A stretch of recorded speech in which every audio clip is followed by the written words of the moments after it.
നമസ്കാരം. സ്പോട്ട് ലൈവിലേക്ക് സ്വാഗതം. ബലാത്സംഗ കേസ് പ്രതി രാഹുൽ മാങ്കൂട്ടത്തിൽ MLAക്ക് ഒളിത്താവളം ഒരുക്കുന്നത് ആരാണ്? 9ാം ദിവസവും രാഹുലിനെ പിടികൂടാൻ കഴിയാത്തത് പോലീസിന്റെ വീഴ്ചയാണോ? പോലീസിന്റെ കണ്ണുവെട്ടിച്ച് നടക്കുന്ന, ഒളിവിൽ തുടരുന്ന രാഹുൽ മാങ്കൂട്ടത്തിൽ മുൻകൂർ ജാമ്യാപേക്ഷയുമായി ഹൈക്കോടതിയെ സമീപിച്ചിട്ടുണ്ട്. തിരുവനന്തപുരം പ്രിൻസിപ്പൽ സെഷൻസ് കോടതി മുൻകൂർ ജാമ്യം തള്ളിയതോടെയാണ് രാഹുലിന്റെ നീക്കം. മുൻകൂർ ജാമ്യാപേക്ഷ കോടതി നാളെ പരിഗണിക്കും. അതേസമയം രാഹുലിനെതിരായ രണ്ടാമത്തെ കേസ് AIG പൂങ്കുടിലെ അന്വേഷിക്കും. ബംഗളൂരുവിലുള്ള പരാതിക്കാരിയുടെ മൊഴി ഉടൻ രേഖപ്പെടുത്താനാണ് നീക്കം. വിവരങ്ങളുമായി കൊച്ചിയിൽ നിന്ന് ആജ്ഞ രവീന്ദ്രനും തിരുവനന്തപുരത്ത് നിന്ന് ഡാൻ കുര്യനും അതോടൊപ്പം KV ബൈജുവും ചേരുന്നുണ്ട്. ആദ്യം ആജ്ഞയിലേക്കാണ്. ആജ്ഞ, ഇന്നലെ രാത്രി വരെയും രാഹുൽ മാങ്കൂട്ടത്തിൽ കീഴടങ്ങും, അതായത് തിരുവനന്തപുരം പ്രിൻസിപ്പൽ സെഷൻസ് കോടതി രാഹുലിൻ്റെ മുൻകൂർ ജാമ്യാപേക്ഷ തള്ളിയതോടെ രാഹുൽ കീഴടങ്ങുമെന്ന രീതിയിലുള്ള അഭ്യൂഹങ്ങൾ പരന്നിരുന്നു.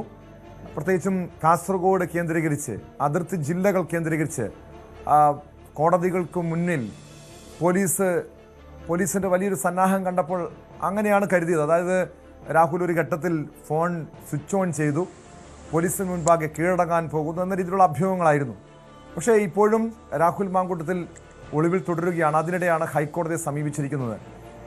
എന്താണ് പ്രതിയുടെ രാഹുൽ മാങ്കൂട്ടത്തിൻ്റെ നീക്കം? ഈ ഹർജിയിൽ എന്താണ് പറയുന്നത്?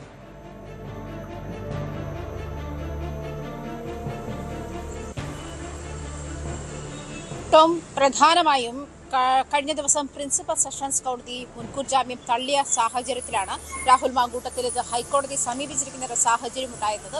പ്രധാനമായും പ്രിൻസിപ്പൽ സെഷൻസ് കോടതി ജഡ്ജ് മുൻകൂർ ജാമ്യ ഹർജി പരിഗണിക്കുന്ന സാഹചര്യത്തിൽ ഇത് ബലാത്സംഗ കുറ്റം നിലനിൽക്കുന്നു എന്നുള്ള അവസ്ഥ ചൂണ്ടിക്കാട്ടി തന്നെയാണ് മുൻകൂർ ജാമ്യം തള്ളിയത്. അതായത് പ്രഥമ ദൃഷ്ട്യാ കുറ്റകൃത്യങ്ങൾ കണ്ടെത്തിയിട്ടുണ്ട്, കുറ്റകരമായുള്ള സാഹചര്യത്തിലാണ് പ്രതിയുള്ളത്, രാഹുൽ മാങ്കൂട്ടത്തിലുള്ളത് എന്നുള്ള കാര്യം ചൂണ്ടിക്കാട്ടി തന്നെയായിരുന്നു ഈ മുൻകൂർ ജാമ്യം തള്ളുന്ന ഒരു സാഹചര്യത്തിലേക്ക് പോയത്. എന്തായാലും അതുമാത്രമല്ല, ഈ യുവതിയെ ഗർഭഛിദ്രം നടത്താൻ ഭീഷണിപ്പെടുത്തി ഗർഭഛിദ്രം നടത്താൻ പ്രേരിപ്പിച്ചു എന്നുള്ളൊരു കാര്യവും, വിവാഹ വാഗ്ദാനം നൽകി പീഡിപ്പിച്ചു എന്നുള്ള കാര്യവുമാണ് ഈ രാഹുലിനെതിരെ നിൽക്കുന്ന രണ്ട് പ്രധാനപ്പെട്ട കാര്യങ്ങൾ. അങ്ങനെയാണ്.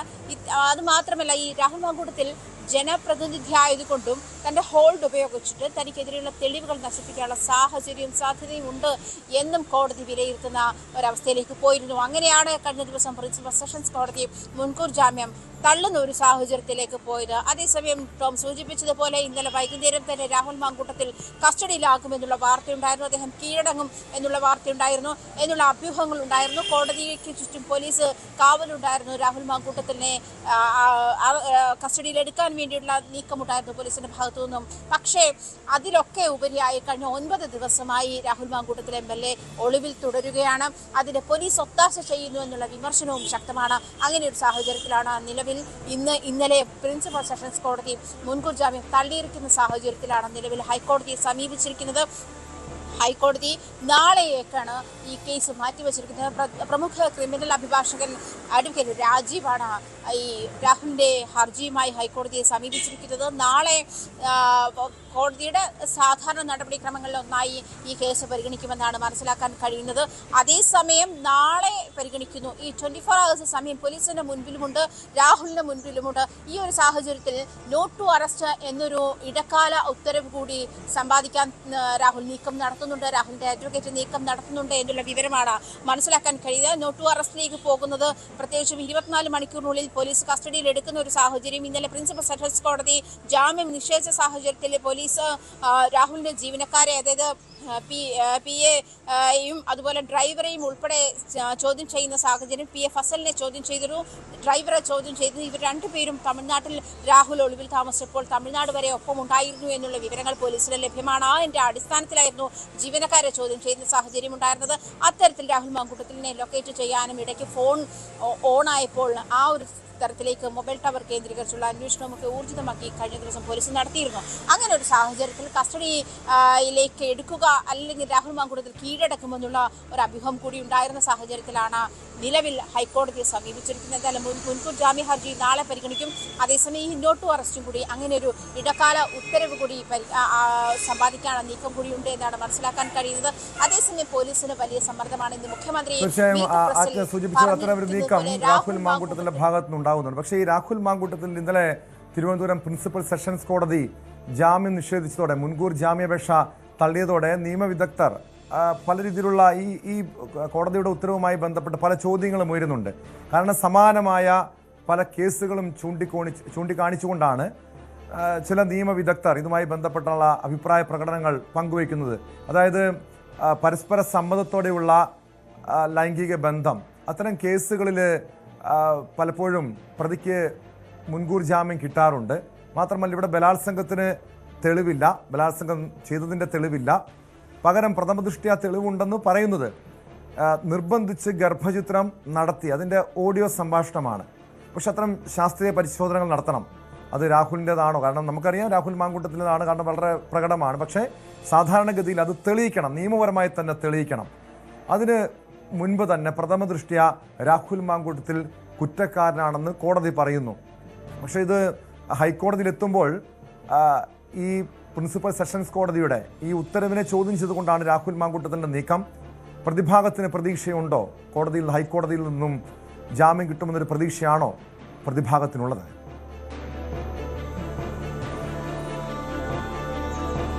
പ്രധാനമായിട്ടും പ്രിൻസിപ്പൽ സെഷൻസ് കോടതി ജാമ്യം നൽകാനാകില്ല എന്നുള്ള കോടതിയുടെ വിവേചനാധികാരം ഉപയോഗപ്പെടുത്തിയാണ് ജാമ്യം നിഷേധിച്ചതെന്നുള്ള പ്രധാനപ്പെട്ട വാദമാണ് അഡ്വക്കേറ്റ് രാജീവ് ഹൈക്കോടതിയിൽ ഉന്നയിക്കുന്നത്. അങ്ങനെയാണ്. പ്രമുഖ ക്രിമിനൽ അഭിഭാഷകനാണ് അദ്ദേഹം കോടതിയിൽ ഉന്നയിക്കുന്നത് അങ്ങനെയാണ്. പ്രധാനമായും ഈ കോടതിയുടെ വിവേചനാധികാരം ഉപയോഗിച്ച് തന്നെയാണ് ജാമ്യം നിഷേധിച്ചിരിക്കുന്നത്. കോടതി വേണ്ട വിധത്തിൽ ഇതുമായി ബന്ധപ്പെട്ടുള്ള ഹർജി പരിഗണിച്ചിട്ടില്ല. അതല്ലെങ്കിൽ ഇതിലെ എന്തൊക്കെയാണ് അതിന്റെ പ്രയോറിറ്റികൾ, ജാമ്യം നൽകാനുള്ള പ്രയോറിറ്റികൾ എന്തൊക്കെയാണ് എന്നുള്ള കാര്യം കൺസിഡർ ചെയ്തിട്ടില്ല എന്നുള്ള പ്രമുഖ വാദവും ഈ ഇതുമായി ബന്ധപ്പെട്ട് മുന്നോട്ട് വെക്കുന്നുണ്ട്.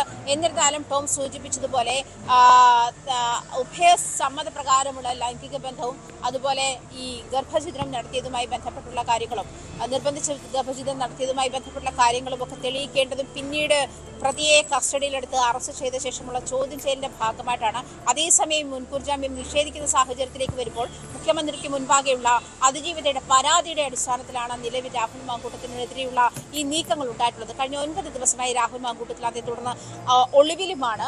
മുൻകൂർ ജാമ്യം ലഭിച്ച ശേഷം, അതായത് ജാമ്യമില്ലാത്ത വകുപ്പുകൾ പ്രകാരമാണ് അല്ലെങ്കിൽ അത്തരം പരാതികൾ പ്രകാരമാണ് അതിജീവിതയുടെ പരാതി മുഖ്യമന്ത്രിയുടെ മുൻപാകെ എത്തിയിരിക്കുന്നത്. ആ പരാതി അടിസ്ഥാനത്തിൽ രാഹുൽ മാങ്കൂട്ടത്തിൽ തന്നെ ബലാത്സംഗം ചെയ്തു എന്ന് തന്നെയാണ് അതിജീവിതയുടെ പരാതി. ആ പരാതിയുടെ അടിസ്ഥാനത്തിലാണ് ഈ കേസ് അന്വേഷിക്കുന്നത്. അതേസമയം ടോം സൂചിപ്പിച്ചതുപോലെ രാഹുൽ മാങ്കൂട്ടത്തിന്റെ ഓഡിയോ രാഹുൽ മാങ്കൂട്ടത്തിന്റെ ആണെന്ന് നമുക്ക് ഒറ്റതിൽ കേൾക്കുമ്പോൾ തിരിച്ചറിയുന്നുണ്ടെങ്കിലും അത് വ്യക്തത വരുത്തേണ്ട സാഹചര്യമുണ്ട്. പ്രത്യേകിച്ചും പ്രതി കേസിലെ അത് പ്രതികളുടെയും പ്രതിഭാഗത്തിന്റെയും ഉത്തരവാദിത്തമാണ്. തങ്ങളല്ല ഇതിലെ കേസിലെ പ്രതി, അതല്ലെങ്കിൽ രാഹുൽ മാങ്കൂട്ടത്തിലല്ല, അല്ലെങ്കിൽ താൻ ഇത്തരം കാര്യങ്ങൾ ഇമ്പോസ് ചെയ്തിട്ടില്ല എന്നുള്ള കാര്യങ്ങൾ വരുത്തേണ്ടത് പ്രതിഭാഗത്തിന്റെ ഉത്തരവാദിത്തമാണ്.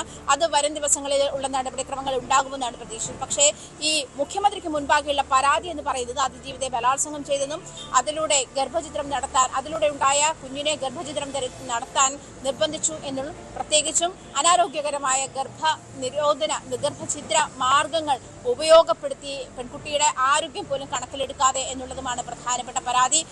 ആ പരാതിയുടെ അടിസ്ഥാനത്തിലാണ് നിലവിൽ, അതായത് മുഖ്യമന്ത്രിക്ക് അതിജീവിതം നൽകിയ പരാതിയുടെ ഉള്ളടക്കം അങ്ങനെയാണ്. ആ ഉള്ളടക്കത്തിന്റെ പരാതിയുടെ അടിസ്ഥാനത്തിലാണ് നിലവിൽ ഈ കേസിന്റെ ബാക്കിയുള്ള നടപടിക്രമങ്ങൾ നടക്കുന്നത് അങ്ങനെയാണ്. അതുകൊണ്ട് തന്നെ മുൻകൂർ ജാമ്യം എന്ന് പറയുന്ന സാഹചര്യത്തിലും ജാമ്യമില്ലാത്തൊരു സാഹചര്യത്തിലെ കേസുകളാണ് ഇതുമായി ബന്ധപ്പെട്ട് രജിസ്റ്റർ ചെയ്തിരിക്കുന്നത്. BNS 64 ഉൾപ്പെടെയുള്ള വകുപ്പുകൾ ഈ കേസുമായി ബന്ധപ്പെട്ട് രജിസ്റ്റർ ചെയ്തിട്ടുമുണ്ട്.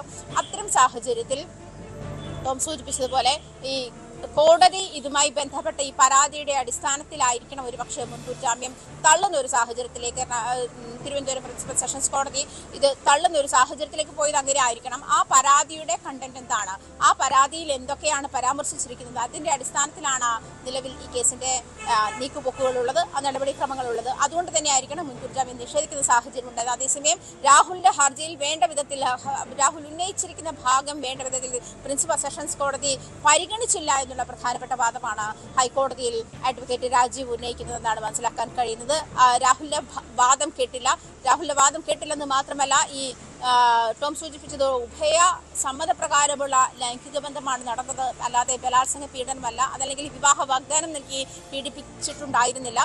ഈ ഗർഭഛിദ്രം നടന്നത് എന്നുള്ള സാഹചര്യം മാത്രമാണ് ഇതിനകത്ത് കുറ്റകൃത്യമായി നിലനിൽക്കുന്നത്. എന്നിരുന്നാലും ഈ പരാതിയുടെ അടിസ്ഥാനത്തിൽ അത് പ്രഥമദൃഷ്ട്യാ കുറ്റം നിലനിൽക്കുന്നു എന്നുള്ള കോടതിയുടെ നിരീക്ഷണത്തിൽ തന്നെയാണ് കഴിഞ്ഞ ദിവസം പ്രിൻസിപ്പൽ സെഷൻസ് കോടതി ജാമ്യം നിഷേധിക്കുന്ന ഒരു സാഹചര്യം ഉണ്ടായത്. പക്ഷേ പ്രത്യേകിച്ച് മുഖ്യമന്ത്രി ഇന്ന് നടത്തിയ മീറ്റ് ദ പ്രസിൽ രാഹുലിനെതിരെ പറഞ്ഞത് രാഹുൽ മാങ്കൂട്ടത്തിലിനെ അറസ്റ്റ് ചെയ്യാൻ പോലീസിനെ ഏർപ്പെടുത്തിയിട്ടുണ്ട് എന്നുള്ള ഒരു സാഹചര്യമുണ്ട്. മാത്രമല്ല പോലീസിന്റെ സംരക്ഷണയിലാണ് രാഹുൽ എന്നുള്ള വിമർശനങ്ങളും പ്രത്യേകിച്ച് കോൺഗ്രസിന്റെയും ഭാഗത്തുനിന്ന് അതുണ്ടാകുന്നുണ്ട്. പോലീസ് രാഹുൽ മാങ്കൂട്ടത്തിന് വിവരങ്ങൾ ചോർത്തി നൽകുന്നു എന്നുള്ള വിമർശനങ്ങളുണ്ട്. അങ്ങനെ ഒരു സാഹചര്യത്തിൽ പോലീസിന് ഗൗരവമുള്ളൊരു വിഷയം.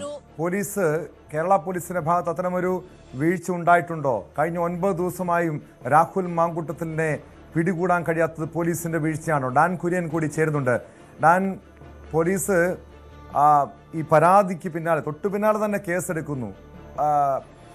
രാഹുൽ മാങ്കൂട്ടത്തിലിനെ പിടികൂടാൻ വേണ്ടി സംസ്ഥാനത്തെമ്പാടും വല വിരിക്കുന്നു.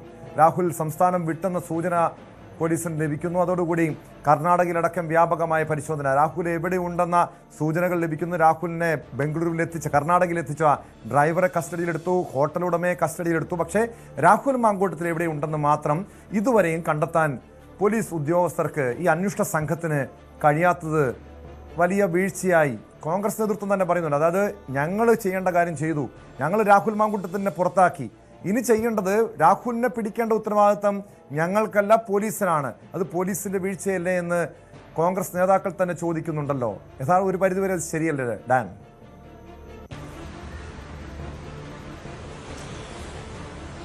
അതായത് രാഹുൽ മാങ്കൂട്ടത്തിലിനെ ഈ പരാതി വന്നതിന് പിന്നാലെ അപ്രത്യക്ഷനായതാണ് പാലക്കാട് നിന്ന് രാഹുൽ മാങ്കൂട്ടത്തിൽ. അതായത് കഴിഞ്ഞ 27-ാം തീയതി വൈകുന്നേരത്തോടെയാണ് രാഹുൽ മാങ്കൂട്ടത്തിലിനെ കാണാൻ കഴിയാത്ത തരത്തിലേക്ക് അദ്ദേഹം എവിടേക്കോ ഒളിവിൽ പോകുന്നത്. ആദ്യം കേരളത്തിനകത്ത് തന്നെ ഉണ്ട്, പാലക്കാട് തന്നെ അദ്ദേഹം ഒളിവിലുണ്ട് എന്ന തരത്തിലുള്ള വിവരങ്ങളായിരുന്നു പുറത്തു വന്നത്. പക്ഷേ പിന്നീട് അത് വാസ്തവമല്ല. രാഹുൽ മാങ്കൂട്ടത്തിൽ കേരളം വിട്ടിരിക്കുന്നു, അദ്ദേഹത്തിന്റെ സുഹൃത്തായ നടിയുടെ വാഹനത്തിൽ കേരളത്തിൽ നിന്ന് കടന്നു കളഞ്ഞു എന്ന വിവരങ്ങളാണ് പിന്നീട് വരുന്നത്. തുടർന്ന് തിരുവനന്തപുരം പ്രിൻസിപ്പൽ സെഷൻസ് കോടതിയിൽ മുൻകൂർ ജാമ്യാപേക്ഷ പരിഗണിക്കുന്ന സാഹചര്യത്തിൽ ആ ജാമ്യാപേക്ഷയിലെ വിധി വന്നതിന് ശേഷം മാത്രമേ പോലീസ് ഇതിലൊരു തിടുക്കത്തിലുള്ള നടപടിയിലേക്ക് കടക്കുകയുള്ളൂ. അതല്ല എങ്കിൽ അത് രാഹുൽ വീണ്ടും ഒരു ആയുധമാക്കി സർക്കാരിനെതിരെ ഉപയോഗിക്കാനുള്ള ഒരു സാധ്യത മുന്നിൽ കണ്ടുകൊണ്ടാണ് ആദ്യഘട്ടത്തിൽ കടുത്ത നടപടികളിലേക്ക് പോലീസ് നീങ്ങാതിരുന്നത്, പ്രത്യേക അന്വേഷണ സംഘം നീങ്ങാതിരുന്നത് എന്ന വിവരങ്ങളാണ് നമുക്ക് ലഭിക്കുന്നത്. അതായത് മുൻപും സമാനമായ കേസുകൾ ഉണ്ടായിട്ടുണ്ട്. കോടതി മുൻകൂർ ജാമ്യാപേക്ഷ പരിഗണിക്കാനിരിക്കുന്ന കേസുകളിലെ പ്രതികളെ നേരത്തെ തന്നെ അറസ്റ്റ് ചെയ്താൽ അത് കോടതി അലക്ഷ്യമായി വ്യാഖ്യാനിക്കപ്പെടുമോ എന്നതായിരുന്നു പ്രധാനപ്പെട്ട സംശയം. എന്തായാലും ആ സാധ്യത ഇനിയില്ല. കാരണം സെഷൻസ് കോടതി മുൻകൂർ ജാമ്യാപേക്ഷ തള്ളിയിരിക്കുന്നു. അവിടെ കൃത്യമായി തന്നെ പ്രഥമ ദൃഷ്ട്യാ രാഹുൽ മാങ്കൂട്ടത്തിനെതിരെ ഉയർന്ന ആരോപണങ്ങളിൽ കഴമ്പുണ്ട് എന്ന പ്രിൻസിപ്പൽ സെഷൻസ് ജഡ്ജിക്ക് ബോധ്യം വന്നതിന്റെ അടിസ്ഥാനത്തിലാണ് ഈ മുൻകൂർ ജാമ്യാപേക്ഷ തള്ളുന്ന സാഹചര്യം ഉണ്ടായിരിക്കുന്നത്. അതുകൊണ്ട് തന്നെയാണ് ഏത് വിധേനയും രാഹുലിനെ പിടികൂടാനുള്ള നീക്കം പോലീസും ഏത് വിധേനയും പിടികൊടുക്കാതിരിക്കാനുള്ള നീക്കം രാഹുൽ മാങ്കൂട്ടത്തിലും സജീവമാക്കിയിരിക്കുന്നത്. അതായത് ഹൈക്കോടതിയിൽ നിന്ന് ഒരു അനുകൂല തീരുമാനം ഉണ്ടാകുമെന്ന പ്രതീക്ഷയിലാണ് രാഹുലിനെ അനുകൂലിക്കുന്നവരും അങ്ങനെ തന്നെയാണ്. അതുകൊണ്ടാണ് എത്രയും പെട്ടെന്ന് ഈ ഹർജി ഇന്ന് ഫയൽ ചെയ്യുകയും നാളെ അത് പരിഗണനയ്ക്ക് വരുമെന്ന വിവരങ്ങൾ കൂടി ഇപ്പോൾ പുറത്തു വരുന്നത്. എന്തായാലും അതുവരെ പിടികൊടുക്കാതിരിക്കുക എന്നതാണ് രാഹുലിന് മുന്നിലെ വെല്ലുവിളി. അതിനകത്ത് രാഹുലിനെ എങ്ങനെയും പൂട്ടുക എന്നതാണ് അന്വേഷണ സംഘത്തിന് മുമ്പിലെ വെല്ലുവിളി. എന്തായാലും സർക്കാരിനെതിരെ പ്രതിപക്ഷമടക്കം വലിയ വിമർശനമായി രംഗത്ത് വന്നു കഴിഞ്ഞു. കാരണം ഒരു രാഷ്ട്രീയ പാർട്ടി എന്ന നിലയിൽ ഏത് തരത്തിലുള്ള നടപടിയാണോ സ്വീകരിക്കാൻ കഴിയുമായിരുന്നത് ആ നടപടി കൃത്യമായി രാഹുൽ മാങ്കൂട്ടത്തിനെതിരെ പാർട്ടി തലത്തിലെടുത്തു. പക്ഷെ നിയമ സംവിധാനങ്ങൾ എന്തുകൊണ്ട് ഉണർന്ന് പ്രവർത്തിക്കുന്നില്ല? രാഹുൽ മാങ്കൂട്ടത്തിൽ ഒരു ഉത്തരവാദിത്തപ്പെട്ട ജനപ്രതിനിധിയാണ്. അങ്ങനെ ഒരാളെ ആര് കണ്ടാലും തിരിച്ചറിയുന്ന ഒരു മുഖം, അങ്ങനെ ഒരാൾക്ക് എങ്ങനെ ഇത്രയധികം ദിവസം ഒളിവിൽ കഴിയാൻ കഴിയും? ഇത് തന്നെയാണ് പ്രധാനപ്പെട്ട ഒരു ചോദ്യമായി പ്രതിപക്ഷം ഉന്നയിച്ചുകൊണ്ടിരിക്കുന്നത്. അവിടെ പോലീസിന്റെ ഭാഗത്ത് നമുക്ക് ലഭിക്കുന്ന സൂചനകൾ അനുസരിച്ച് ഫോൺ നമ്പർ മാറ്റി അതായത് രാഹുൽ മാങ്കൂട്ടത്തിന്റെ ഫോൺ നമ്പർ രാഹുൽ മറ്റാരുടെയോ കൈവശം ഈ ഫോൺ കൊടുത്തിട്ട് ആ വ്യക്തി പല ഭാഗങ്ങളിലേക്ക് യാത്ര ചെയ്യുകയും പല സ്ഥലങ്ങളിലും 5 മിനിറ്റും 10 മിനിറ്റുമായി ഈ ഫോൺ ഓണാക്കുകയും അങ്ങനെ ലഭിക്കുന്ന ടവർ ലൊക്കേഷനിലേക്ക് അന്വേഷണ ഉദ്യോഗസ്ഥർ എത്തുമ്പോൾ മറ്റൊരു സ്ഥലത്തേക്ക് കടന്നു കളയുകയും ചെയ്യുന്ന ഒരു ശൈലിയാണ് ഇവർ പിന്തുടരുന്നതെന്നാണ് സംശയം. അങ്ങനെയാണ് രാഹുൽ മങ്കൂട്ടത്തിൽ ഇപ്പോഴും സുരക്ഷിതമായി ഒരേ സ്ഥലത്ത് തന്നെ, അതായത് പുറത്തിറങ്ങി മറ്റ് സ്ഥലങ്ങളിലേക്ക്, അതായത് ക്യാമറ CCTV-കൾ ഉള്ള സ്ഥലങ്ങളിലൂടെ യാത്ര ചെയ്താൽ അത് വലിയ തരത്തിൽ പിടിക്കപ്പെടുന്ന തരത്തിലേക്ക് എത്തും. അതുകൊണ്ട് തന്നെ അത്തരം സാഹചര്യങ്ങളൊക്കെ ഒഴിവാക്കി സുരക്ഷിതമായ ഒരു സ്ഥലത്ത് കഴിഞ്ഞ വ്യാഴാഴ്ച എവിടേക്കാണോ രക്ഷപ്പെട്ടത് അങ്ങനെ സുരക്ഷിതമായ ഒരു സ്ഥലത്ത് ഇപ്പോഴും രാഹുൽ മങ്കൂട്ടത്തിൽ തുടരുന്നുണ്ട്. രാഹുലിന് മുൻപിൽ നാളെ ഹൈക്കോടതി ഈ മുൻകൂർ ജാമ്യാപേക്ഷയിൽ വിധി പറയുന്നത് വരെ പിടികൊടുക്കാതിരിക്കുക എന്നതാണ് രാഹുലിന് മുന്നിലുള്ള വെല്ലുവിളി. അതുമായി ബന്ധപ്പെട്ട ശ്രമങ്ങളാണ് രാഹുൽ നടത്തുന്നത്. അതിനു മുമ്പ് ഏത് വിധേനയും രാഹുലിനെ പിടിക്കാനുള്ള നീക്കവുമായി അന്വേഷണ സംഘവും സജീവമായിരിക്കുകയാണ്. കർണാടക കേന്ദ്രീകരിച്ചുകൊണ്ടാണ് ഇപ്പോൾ ഈ പരിശോധന നടക്കുന്നതെന്നാണ് നമുക്ക് ലഭിക്കുന്ന സൂചനകൾ.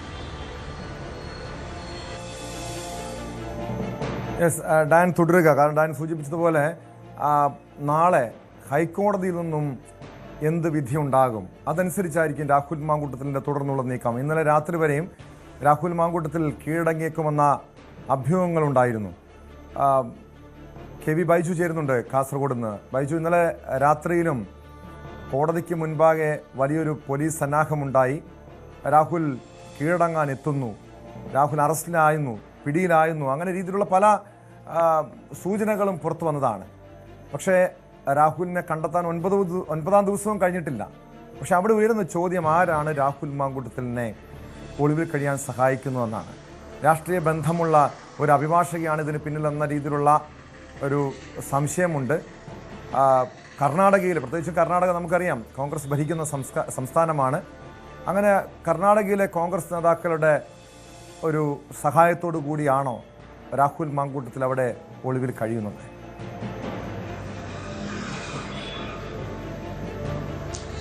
ടോമെ, തീർച്ചയായും ഇന്നലെ അനൌദ്യോഗികമായാണ് നമുക്ക് ഇയാളെ കസ്റ്റഡിയിൽ എടുത്തിട്ടുണ്ടെന്നുള്ള വിവരം ലഭിക്കുന്നത്. അത്തരത്തിലുള്ള ഒരുക്കങ്ങൾ തന്നെയായിരുന്നു കോടതിയിൽ 6 മണിക്ക് ശേഷം പോലീസിന്റെ ഭാഗത്തു നിന്നും കണ്ടതും. എന്തായാലും ഇതിൽ ഡാൻ കുര്യൻ പറഞ്ഞത് വളരെ പ്രധാനപ്പെട്ട കാര്യമാണ്. ഈ പോലീസിൽ അറസ്റ്റിലേക്ക് ഭരിക്കാതെ ഏതെങ്കിലും തരത്തിൽ ഇപ്പോൾ മുൻകൂർ ജാമ്യ ഹർജി ഇനി ഹൈക്കോടതി പരിഗണിക്കുന്നതനുസരിച്ച് ഇനി വീണ്ടും ഈ ഇത്തരത്തിലുള്ള നാടകീയ രംഗങ്ങൾ ഇനി കണ്ടേക്കാം. കോടതിയിൽ കീഴടങ്ങുന്നത് ഉൾപ്പെടെ അത് കാസർഗോഡാകാം, ഒരു പക്ഷേ വയനാടാകാം, അത് ഏത് തരത്തിലുമാകാം. ഇതിനെല്ലാം കൃത്യമായി ഇതിൽ കർണാടകയിൽ നിന്നുള്ള കോൺഗ്രസ് നേതാക്കൾ ഒപ്പം പോലീസിന്റെ സഹായം കൃത്യമായി ലഭിക്കുന്നുണ്ട് എന്ന് വേണം നമുക്ക് ഈ കഴിഞ്ഞ ദിവസങ്ങളിലെ ഓരോ കാര്യങ്ങൾ പരിശോധിച്ചാൽ മനസ്സിലാക്കാൻ. ഇപ്പോഴും വളരെ സുരക്ഷിതമായ കേന്ദ്രങ്ങളിൽ രാഹുൽ ആഡംബര ജീവിതം നയിക്കുന്നു എന്ന വിവരമാണ് പുറത്തു വരുന്നത്. അതിൽ ടോം സൂചിപ്പിച്ചതുപോലെ തന്നെ ഒരു അഭിഭാഷക ഇതിൽ കൃത്യമായി സൗകര്യം ചെയ്തു കൊടുക്കുന്നു. ആ അഭിഭാഷക ഹോസ്ദുർഗ് കോടതിയിൽ ഹാജരാകുമെന്നൊരു വിവരമായിരുന്നു നമുക്ക് ലഭിച്ചിരുന്നതും. ഇത്തരത്തിൽ ഏറ്റവും അവസാനമായി നമുക്ക് ലഭിക്കുന്ന വിവരമനുസരിച്ച് സൊള്ളിയയിലെ ഒരു ആഡംബര ഫാം ഹൗസിലായിരുന്നു രാഹുൽ താമസിച്ചിരുന്നത്. അതിനു മുൻപ് ബംഗളൂരുവിലും താമസിച്ചിരുന്നു. അതും ഇത്തരത്തിൽ വലിയ ആഡംബര സൗകര്യമുള്ള ഒരു സ്ഥലത്ത് തന്നെയാണ്. അത്തരത്തിൽ കൃത്യമായി ഈ ഹൈക്കോടതിയോട് കൂടി ഇനി നീക്കങ്ങൾ നോക്കി തനിക്ക് അനുകൂലമാവുമോ എന്ന് നോക്കിയായിരിക്കും രാഹുൽ തന്റെ തുടർ തീരുമാനങ്ങൾ ഉണ്ടാവുക. അതിൽ ഒരു പക്ഷേ നേരത്തെ പറഞ്ഞതുപോലെ തന്നെ കോടതിയിൽ നേരിട്ട് കീഴടങ്ങുന്നതാകാം. പോലീസിൽ അറസ്റ്റ് വരിക്കാൻ രാഹുൽ ആകില്ല എന്ന് തന്നെയാണ് നമുക്ക് ലഭിക്കുന്ന വിവരം. ഇതോടൊപ്പം സംസ്ഥാനത്തുനിന്ന് വലിയ തോതിലുള്ള സഹായം രാഹുലിന് കിട്ടുന്നുണ്ടെന്ന് വേണം പറയാൻ. അത് ഒരു പക്ഷേ നേരത്തെ യൂത്ത് കോൺഗ്രസിൽ നിന്നും പലതരത്തിലും പല നടപടിയുടെ പേരിലും പുറത്താക്കപ്പെട്ടവരുണ്ട്. കാസർഗോഡ് ജില്ലയിൽ തന്നെ സമാനമായ രാഹുലിനെതിരെ ഉയർന്നു വന്ന സമാനമായ കേസിൽപ്പെട്ട് യൂത്ത് കോൺഗ്രസിൽ നിന്നും നേരത്തെ പുറത്താക്കപ്പെട്ടവർ, അവരുടെ ഒരു സഹായത്തോടെയായിരുന്നു ഇന്നലെ ചില നീക്കങ്ങൾ നടന്നത്. അത് മാധ്യമങ്ങളിൽ രാവിലെ 11 മണി മുതൽ തന്നെ വലിയ വാർത്തയായി. പോലീസിന്റെ വലിയ തോതിലുള്ള പരിശോധനയുണ്ടായി. അങ്ങനെയായിരിക്കാം ഒരുപക്ഷെ ആ ഒരു വഴി പാളിയത്. എന്തായാലും ഈ ഹൈക്കോടതിയിൽ ജാമ്യം ലഭിക്കുമെന്ന വലിയൊരു പ്രതീക്ഷ രാഹുലിന് ഇല്ല എന്ന് വേണം മനസ്സിലാക്കാൻ. അത് ഒരു ശ്രമം മാത്രമാണ്. അത്തരത്തിൽ ജാമ്യം ലഭിക്കാത്തൊരു സാഹചര്യം, അത് ഇന്നോ വൈകിട്ടോ അല്ലെങ്കിൽ നാളെ തന്നെ അതിന്റെ ഒരു തീരുമാനം ഉണ്ടാവും. അങ്ങനെയാണെങ്കിൽ വീണ്ടും ഈ ഒരു നാടകീയ സംഭവങ്ങൾ അരങ്ങേറിയേക്കാം. അതുകൊണ്ട് തന്നെ കേരള പോലീസ് പരമാവധി ശ്രമിക്കുന്നുണ്ട്. കേരളത്തിലെ എല്ലാ വഴികളിൽ ഇപ്പോഴും പരിശോധന നടക്കുന്നുണ്ട്. ഒരു പക്ഷേ ഈ ഹൈക്കോടതിയിൽ ഇങ്ങനെ ഇത്തരത്തിൽ നീക്കങ്ങൾ നടത്തുമ്പോൾ തന്നെ കേരളത്തിലെ സുരക്ഷിതമായ സ്ഥലത്തൊക്കെ വന്ന് താമസിച്ചേക്കാം. അങ്ങനെയൊക്കെ പോലീസ് മുന്നിൽ കാണുന്നുണ്ട്. അതുകൊണ്ട് ഇന്നലെ പ്രത്യേക യോഗം ചേർന്ന് അത്തരത്തിലുള്ള ഒരു നടപടിക്രമങ്ങളാണ് ഇപ്പോൾ പോലീസ് നടത്തുന്നത്. അതിർത്തിയിൽ കൃത്യമായ പരിശോധന. അത് വയനാട് അതിർത്തി, കർണാടകയിൽ നിന്നും വയനാട് വഴി വരെ അതിർത്തി, കാസർഗോഡ് രണ്ട് വഴികളുണ്ട്.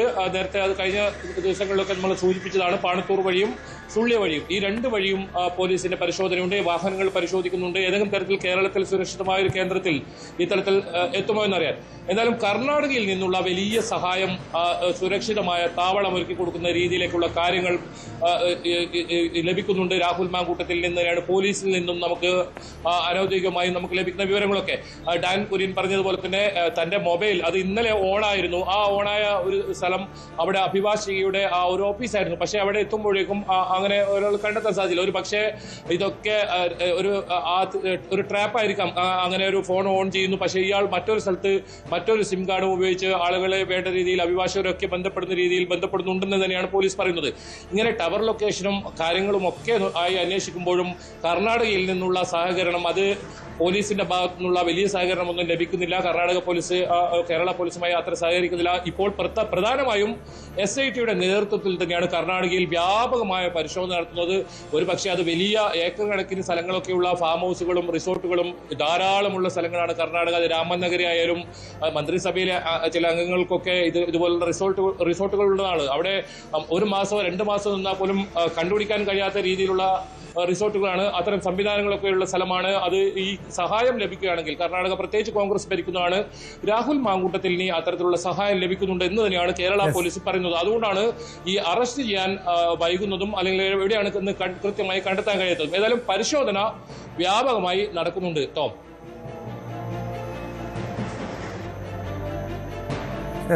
വ്യക്തമാണ്.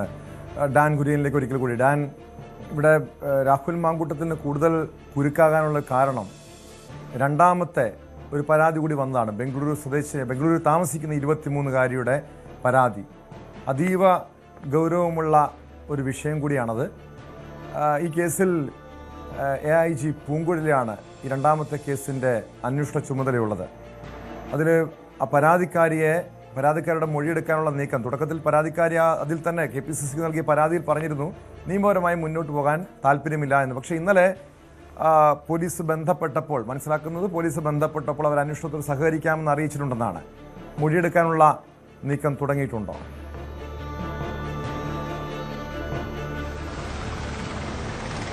കഴിഞ്ഞ ദിവസം ഉച്ചയോടെ KPCC അധ്യക്ഷൻ സണ്ണി ജോസഫിന്റെ പേഴ്സണൽ ഇമെയിലിലേക്കാണ് ഈ പരാതി ഈ യുവതി അയക്കുന്നത്. മറ്റൊരു ഇമെയിൽ അഡ്രസ്സിൽ നിന്ന്, ഇവരുടെ യഥാർത്ഥ പേര് വെച്ചുകൊണ്ടല്ല ഈ പരാതി അയക്കുന്നത്. അതുകൊണ്ട് തന്നെ അതിൽ തീയതിയോ സ്ഥലമോ ഒന്നും കൃത്യമായി രേഖപ്പെടുത്തിയിരുന്നില്ല. പക്ഷേ ഈ പരാതി കൃത്യമായി സംസ്ഥാന പോലീസ് മേധാവിക്ക് കൈമാറുന്നു. പോലീസ് മേധാവി അത് പ്രത്യേക അന്വേഷണ സംഘത്തിന് കേസ് രജിസ്റ്റർ ചെയ്യാൻ ആവശ്യപ്പെട്ട് കൊടുക്കുന്നു. അവിടെ നിന്ന് ക്രൈംബ്രാഞ്ച് ബലാത്സംഗ കേസിൽ രണ്ടാമത് FIR രജിസ്റ്റർ ചെയ്യുന്നു. അങ്ങനെ അതുമായി ബന്ധപ്പെട്ട പ്രാഥമികമായ വിവരശേഖരണത്തിനായി ഈ ഇമെയിൽ ഏത് അഡ്രസ്സിലാണോ ഇമെയിൽ അയച്ചത് അതേ IP അഡ്രസ്സിലേക്ക് തിരികെ അന്വേഷണ ഉദ്യോഗസ്ഥർ ഒരു ഇമെയിൽ അയച്ചു. അതിൽ ഈ മൊഴി നൽകാൻ തയ്യാറാണോ, അങ്ങനെയെങ്കിൽ തുടർ നീക്കങ്ങൾ എങ്ങനെയാകും എന്നൊക്കെ വിശദീകരിച്ചുകൊണ്ടായിരുന്നു ആ സന്ദേശം.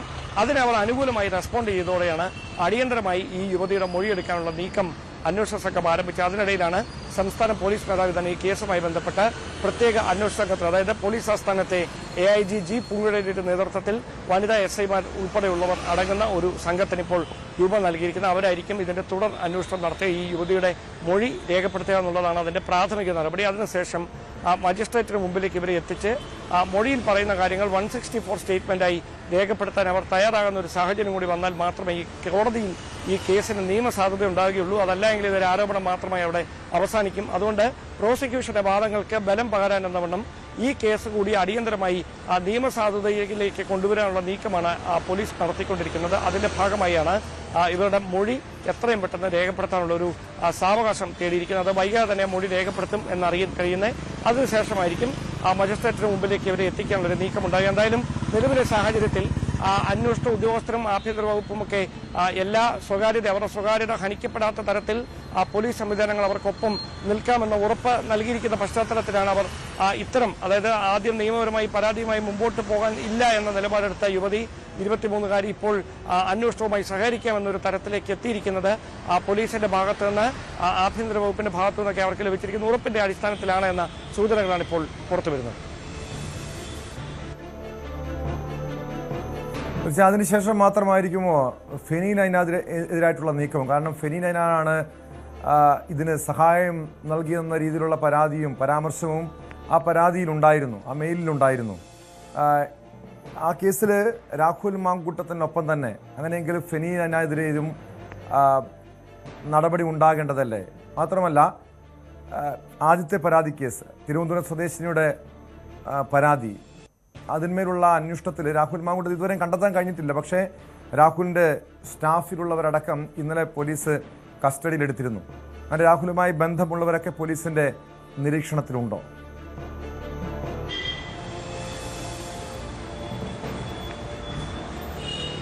അതായത് ഈ പരാതിയിൽ പറയുന്ന കാര്യങ്ങൾ വസ്തുതാപരമാണ് എന്ന് ബോധ്യപ്പെടുത്തുന്ന തെളിവുകൾ കൂടി, കൈവശമുള്ള തെളിവുകൾ കൂടി യുവതിക്ക് പോലീസിന് മുമ്പിലേക്ക് സമർപ്പിക്കേണ്ടതായി വരും. അതോടൊപ്പം ഇവർ നൽകുന്ന മൊഴി കൂടി അടിസ്ഥാനപ്പെടുത്തിക്കൊണ്ടായിരിക്കും തുടർ നീക്കങ്ങളിലേക്ക് കിടക്കുക. രാഹുലിന്റെ സുഹൃത്തായി അന്ന് വാഹനം ഓടിച്ചിരുന്നത് ഫെനി ആണ് എന്നായിരുന്നു യുവതി ഈ പരാതിയിൽ പറയുന്നത്. അതുകൊണ്ട് തന്നെ ഫെനി അതിനെ ഖണ്ഡിച്ചുകൊണ്ട് മാധ്യമങ്ങളോട് പ്രതികരിച്ചത്, അങ്ങനെ തെളിയിച്ചാൽ സ്ഥാനാർത്ഥിത്വത്തിൽ താൻ പിന്മാറും, തനിക്ക് വോട്ട് ചെയ്യേണ്ടതെന്ന് വോട്ടർമാരോട് പറയുമെന്നൊക്കെയാണ്. എന്തായാലും ഈ യുവതി അന്വേഷണ ഉദ്യോഗസ്ഥർക്ക് മുമ്പിൽ നൽകാൻ പോകുന്ന മൊഴിയെ ആശ്രയിച്ചാണ് ഇനി ഇതുമായി ബന്ധപ്പെട്ട തുടർ നീക്കങ്ങൾ. അതായത് ഫെനി നൈനാനെയും രാഹുൽ മാങ്കൂട്ടത്തിലെയും കുറുക്കുന്ന തരത്തിലുള്ള ഏതെങ്കിലും മൊഴിയോ അതുമായി ബന്ധപ്പെട്ട തെളിവുകളോ അവർ അന്വേഷണത്തിന് കൈമാറിയാൽ ഇരുവർക്കും അത് നിർണായകമാണ്.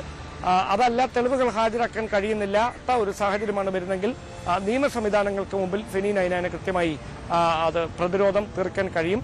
എന്തായാലും ഈ മൊഴി നൽകുന്നതോടൊപ്പം അവരുടെ കൈവശമുള്ള ചില തെളിവുകൾ കൂടി അവർ കൈമാറിയേക്കുമെന്നുള്ള സൂചനകളാണ് പുറത്തു വരുന്നത്. ഈ യുവതിയുടെ സ്വകാര്യത കൃത്യമായി ഉറപ്പുവരുത്തേണ്ടതിനാൽ അന്വേഷണവുമായി ബന്ധപ്പെട്ട മറ്റ് വിശദാംശങ്ങളൊന്നും മാധ്യമങ്ങളോട് പങ്കുവെക്കാൻ ഉദ്യോഗസ്ഥർ ഈ ഘട്ടത്തിൽ തയ്യാറാകുന്നില്ല. എന്തായാലും സംസ്ഥാന പോലീസ് മേധാവിയുടെ നിർദ്ദേശത്തിന്റെ അടിസ്ഥാനത്തിലാണ് പോലീസ് ആസ്ഥാനത്തെ AIG ആയ വനിതാ IPS ഉദ്യോഗസ്ഥർ ജി പൂങ്കുഴലിയുടെ നേതൃത്വത്തിലുള്ള പ്രത്യേക സംഘം ഈ കേസുമായി ബന്ധപ്പെട്ട അന്വേഷണം ആരംഭിച്ചിരിക്കുന്നത്.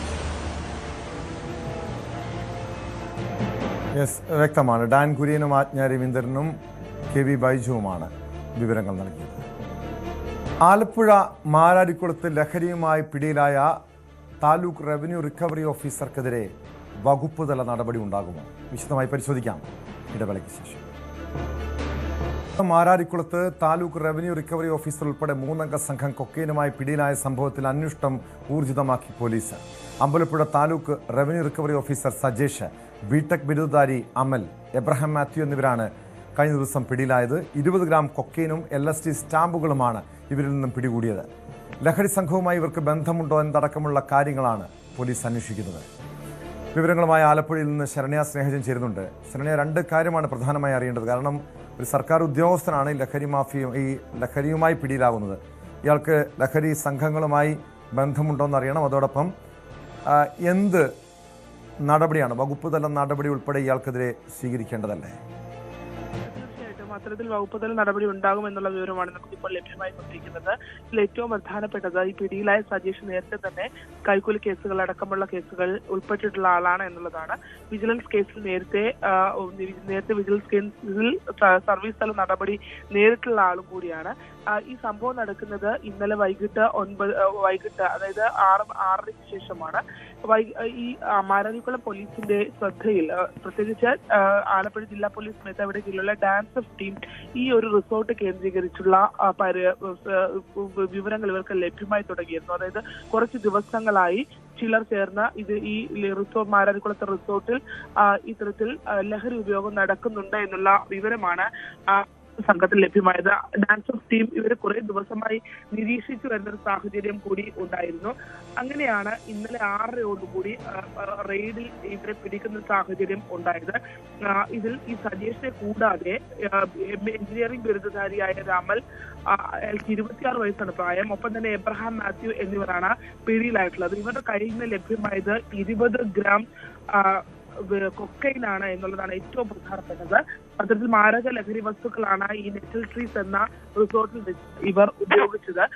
മാത്രമല്ല ഇവര് സാമ്പത്തികമായി, അതായത് ചെന്ന ഉദ്യോഗസ്ഥരോട് പണമടക്കം നൽകുന്ന രീതിയിലുള്ള വലിയ ഓഫറുകൾ ഇവർ മുന്നോട്ട് വെച്ചു എന്നുള്ളതാണ്. പോലീസ് ഉദ്യോഗസ്ഥരുടെ മുന്നിലേക്ക് വെച്ചു എന്നുള്ള വിവരം കൂടി നമുക്ക് ലഭ്യമാകുന്നുണ്ട്. പറയുന്ന പണം നൽകാം എന്നുള്ള രീതിയിൽ ആണ് ഇവർ ഉദ്യോഗസ്ഥരുടെ മുന്നിലേക്ക് ഓഫറുകൾ വെച്ചു എന്നുള്ളതാണ്. അപ്പോൾ അത്ര സാമ്പത്തികമായി സുരക്ഷിതത്വം ഉള്ള ആളുകളാണ് ഇവരെന്നുള്ളത് യാഥാർത്ഥ്യമാണ്.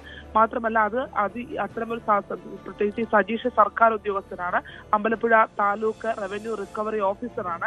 അതുകൊണ്ട് തന്നെ സർക്കാർ ഉദ്യോഗസ്ഥനായ അയാൾക്ക് ഇത്രമാത്രം ഒരു പണം പോലീസ് സംഘത്തിന് ഓഫർ ചെയ്യാനുള്ള ധൈര്യമുണ്ടാകുന്നു. രണ്ടാമത്തത് അത്തരത്തിൽ പണം നൽകാമെന്ന് പറയുകയും ചെയ്തു. ലക്ഷങ്ങളാണ് ഇയാൾ പറഞ്ഞതെന്നാണ് നമുക്ക് അറിയാൻ കഴിഞ്ഞിട്ടുള്ളത്. അത്തരത്തിലുള്ള പണത്തിന് ധനസമ്പാദനത്തിലുള്ള മാർഗം എന്താണ് എന്നുള്ളത് ഇപ്പോൾ അന്വേഷിച്ചു വരുന്നു.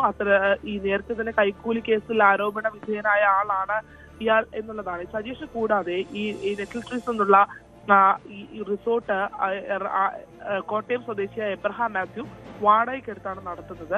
ഈ റിസോർട്ട് കേന്ദ്രീകരിച്ച് നേരത്തെയും ലഹരിയുമായി ബന്ധപ്പെട്ടുള്ള ഇടപെടൽ നടന്നിട്ടുണ്ട് എന്നുള്ളത് അന്വേഷണ സംഘം നേരത്തെ തന്നെ റെയ്ഡ് ചെയ്ത് പിടിച്ചിട്ടുള്ള ഒരു ഇടം കൂടിയാണ്. അതിനിടയിലാണ് ഇവര് 3 പേരും ഒരുമിച്ച് കൂടിയത് ട്രേഡിങ്ങിനാണ് എന്നുള്ളതാണ് ഇവർ പറയുന്നത്. ട്രേഡിംഗ് നടത്തുന്നതിന് വേണ്ടി അവിടെ ഒരുമിച്ച് കൂടി ഈ 3-4 ദിവസമായി ഇവരവിടെ ഉണ്ട് എന്നുള്ളതാണ്.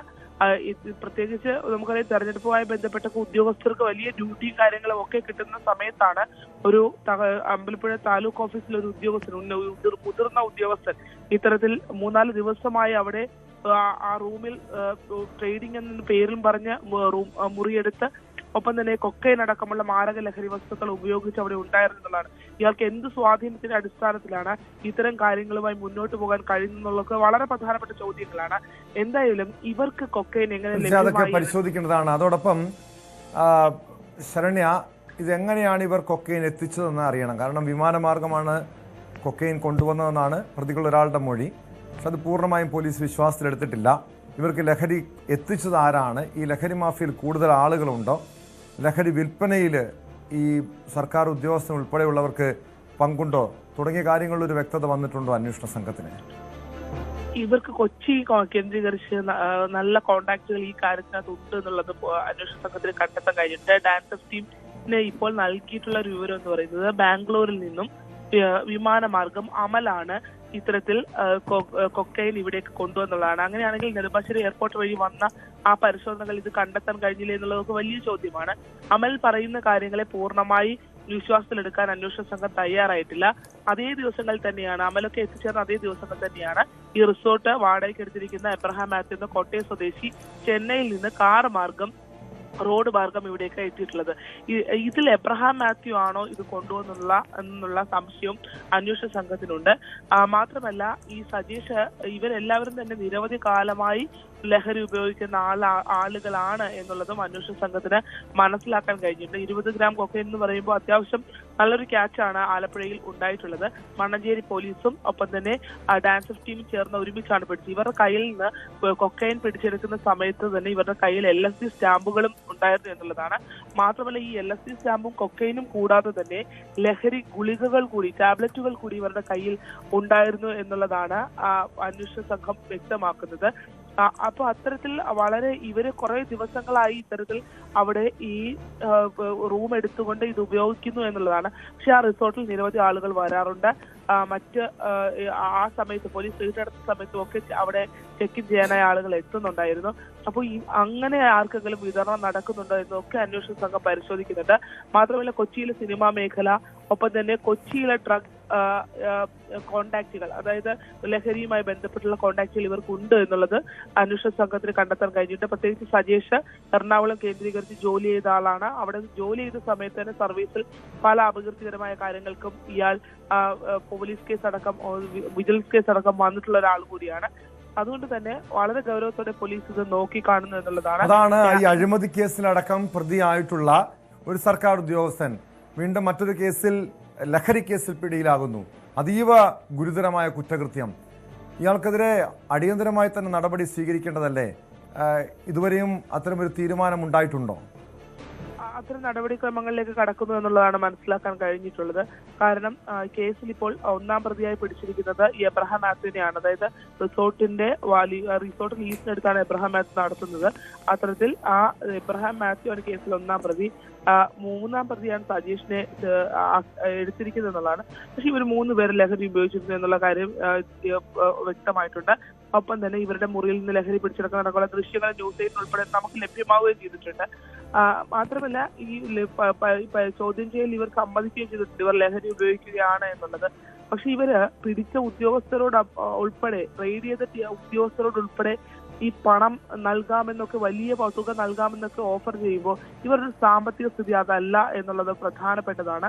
ഇവര് ഈ രീതിയിൽ ലഹരി ഉപയോഗം മാത്രമാണോ അതോ ലഹരി വിൽപ്പനയുടെ ഇടനിലക്കാരായി ഇവർ നിൽക്കുന്നുണ്ടോ എന്നതുൾപ്പെടെ അന്വേഷണ സംഘം ഇപ്പോൾ പരിശോധിക്കുന്നുണ്ട്. 20 ഗ്രാം കൊക്കൈൻ എന്ന് പറയുമ്പോൾ കൊക്കൈൻ സംബന്ധിച്ചിടത്തോളം അതൊരു നല്ല ക്യാച്ചാണ്, നമുക്കറിയാലോ. അത് അത്രയും ക്വാണ്ടിറ്റി അതിനകത്ത് വന്നു എന്നുള്ളതാണ്. അപ്പോ സ്വാഭാവികമായും ഇവർക്ക് മാത്രമാണോ അത് വേറെ മറ്റാളുകളിലേക്ക് ഇവർ വിൽപ്പനയ്ക്കുണ്ടോ എന്നുള്ളത്, റിസോർട്ട് കേന്ദ്രീകരിച്ച അത്തരത്തിൽ മാരാരിക്കുളം കേന്ദ്രീകരിച്ച അത്തരത്തിൽ ഒരു വിൽപ്പന ഉണ്ടോ എന്നുള്ളതും ഒക്കെ പോലീസ് പരിശോധിക്കുന്നുണ്ട്. എന്നാൽ ഇവർ പറഞ്ഞ കാര്യങ്ങളൊന്നും തന്നെ അവർ അത്ര കണ്ട് വിശ്വാസത്തിലെടുത്തിട്ടില്ല. പക്ഷേ മണ്ണഞ്ചേരി പോലീസ് ഇവരെ കസ്റ്റഡിയിലെടുത്ത് ചോദ്യം ചെയ്യൽ നടപടിക്രമങ്ങൾ അടക്കമുള്ള കാര്യങ്ങൾ നടക്കുകയാണ്. ഒരുപക്ഷെ മറ്റ് ശൃംഖലകളിലേക്ക്, നമുക്കറിയാം ഹൈബ്രിഡ് കഞ്ചാവ് കേസുമായി ബന്ധപ്പെട്ടും ഇതുപോലെ തന്നെ മാരാരിക്കുളത്തു നിന്നാണ് ഹൈബ്രിഡ് കഞ്ചാവ് മാരാരിക്കുളത്ത് റിസോർട്ടിൽ നിന്നാണ് പിടികൂടിയത്. അന്ന് ഇത്തരത്തിൽ കോടികൾ വിലമതിക്കുന്ന കഞ്ചാവിന്റെ ഉപഭോക്താക്കളായി അല്ലെങ്കിൽ അത് വാങ്ങാൻ ആയി ആലപ്പുഴയിലേക്ക് ആളുകൾ എങ്ങനെ എത്തുന്നു, പ്രത്യേകിച്ച് മാരാരിക്കുളത്തേക്ക് എങ്ങനെ എത്തും, മാരാരിക്കുളം കേന്ദ്രീകരിച്ച് ആലപ്പുഴയിൽ ഇതിന്റെ ഒരു വിപണി എന്താണ് എന്നുള്ള ചോദ്യം എല്ലാവരിലും ഉയർന്നു വന്നിരുന്നു. അതേപോലെ തന്നെയാണ് ഇപ്പോൾ കൊക്കൈനും മാരാരിക്കുളത്തിന് പിടികൂടിയിട്ടുള്ളത്.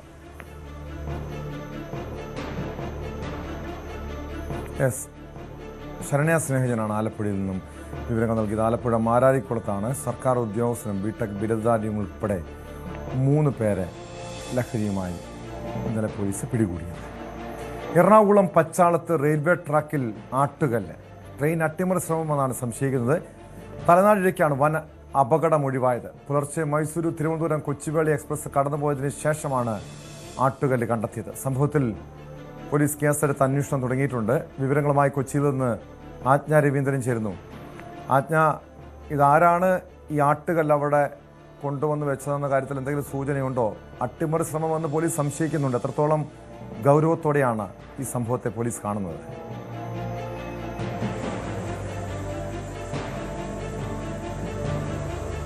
വലിയ അപകടമാണ് അതുമായി ബന്ധപ്പെട്ട് ഒഴിഞ്ഞുപോയത് എന്ന് വേണം പറയാൻ. പ്രത്യേകിച്ചും ഈ മൈസൂരു എക്സ്പ്രസ്, ട്രിവാൻഡ്രം എക്സ്പ്രസ് കടന്നു പോയിരുന്നു 4:30 മണിക്ക്. അപ്പോൾ ലോക്കോ പൈലറ്റാണ് ഇതുമായി ബന്ധപ്പെട്ട് ഈ ട്രാക്കിൽ ഇത്തരത്തിലൊരു എന്തോ ഒരു ഭാരമുള്ള വസ്തു കൊണ്ടുവന്ന് ഇട്ടിട്ടുണ്ട് എന്ന് റെയിൽവേ പോലീസിനെ അറിയിക്കുന്നത്. ആ വാഹനം കടന്നുപോയ ശേഷമാണ് അത് ഇതിൽ തട്ടിയ സാഹചര്യം ഉണ്ടായില്ല. അതേസമയം ഇത്തിരി കൂടി ഉയരത്തിലോ അതല്ലെങ്കിൽ ഈ ട്രെയിനിൽ തട്ടാവുന്ന ഒരു സാഹചര്യത്തിലാണെങ്കിൽ പാളം തെറ്റുന്നത് ഉൾപ്പെടെയുള്ള സാഹചര്യത്തിലേക്ക് അത് പോകുമായിരുന്നു, വലിയ ദുരന്തത്തിലേക്ക് പോകുമായിരുന്നു എന്നാണ് റെയിൽവേ പോലീസ് വ്യക്തമാക്കുന്നത്. ഇത് ഏത് സാഹചര്യത്തിലാണ് എന്നുള്ള കാര്യത്തിൽ വ്യക്തത ഇനിയും ആയിട്ടില്ല.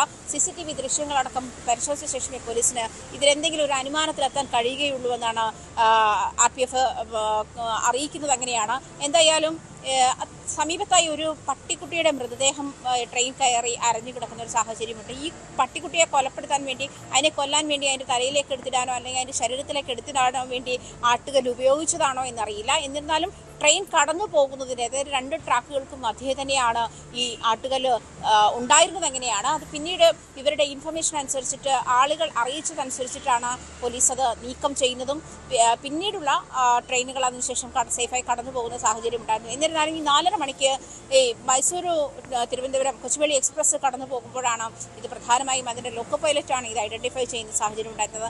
ഈ പ്രദേശത്തൊക്കെ നിരവധി ആളുകൾ ലഹരി ഉപയോഗിക്കുന്നതായി റിപ്പോർട്ട് ചെയ്യപ്പെട്ടിട്ടുണ്ട്. അത്തരത്തിലെ ഏതെങ്കിലും ഒരു സാഹചര്യത്തിൽ ആരെങ്കിലും അങ്ങനെ ലഹരിക്ക് ഉപയോഗിച്ച ശേഷം ഉണ്ടായിട്ടുള്ള ഒരു സാഹചര്യത്തിൽ കൊണ്ടുവന്ന് നിക്ഷേപിച്ചതാണോ എന്ന് അറിയില്ല എന്നും റെയിൽവേ പോലീസ് പറയുന്നുണ്ട്. അതുമാത്രമല്ല, ഈ ടോം സൂചിപ്പിച്ചതുപോലെ അട്ടിമറി സാധ്യതയും പോലീസ് പരിശോധിച്ച് വരുന്നുണ്ട്. എന്നിരുന്നാലും ട്രാക്കിന് നടുവിൽ ഈ വലിയ ആട്ടുകല്ല് കിടന്നതും അത് തട്ടി ഒരു ട്രെയിൻ ട്രാക്ക് തെറ്റാനുള്ള എല്ലാ സാഹചര്യങ്ങളും അല്ലെങ്കിൽ വലിയ അപകടങ്ങൾ ഉണ്ടാകുന്ന എല്ലാ സാധ്യതകളും ഉണ്ടായിരുന്നു. പക്ഷേ ഭാഗ്യവശാൽ അത്തരം കാര്യങ്ങളിലേക്ക് പോയില്ല, അത് ഒഴിഞ്ഞുപോയി എന്ന് വേണം പറയാൻ. എന്നിരുന്നാലും പോലീസ് ഇത് ഏത് സാഹചര്യത്തിലാണ് സംഭവിച്ചതെന്നുള്ള കാര്യത്തിൽ ഇനിയും വ്യക്തത വന്നിട്ടില്ല. പരിശോധിച്ചുകൊണ്ടിരിക്കുകയാണെന്നാണ് മനസ്സിലാക്കുന്നത്. സമീപത്തുള്ള CCTV ദൃശ്യങ്ങളൊക്കെ ശേഖരിക്കുന്ന തിരക്കിൽ കൂടിയാണ് റെയിൽവേ പോലീസ്. ടോം,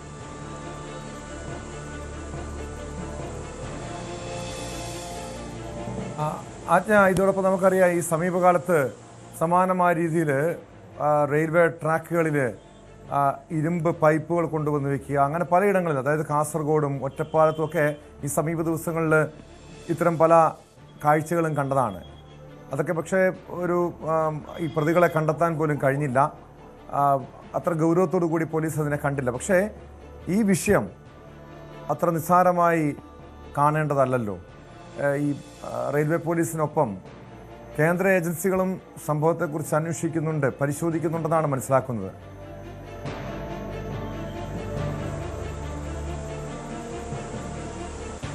ടോം, ഈ വിഷയത്തിൽ പ്രധാനമായും ആട്ടുകല്ലിന്റെ ഹൈറ്റ് വളരെ ചെറുതായതാണ്, വളരെ കുറഞ്ഞതാണ് അപകടത്തിനുള്ള സാഹചര്യം ഒഴിവാക്കിയത് എന്ന് വേണം പറയാൻ.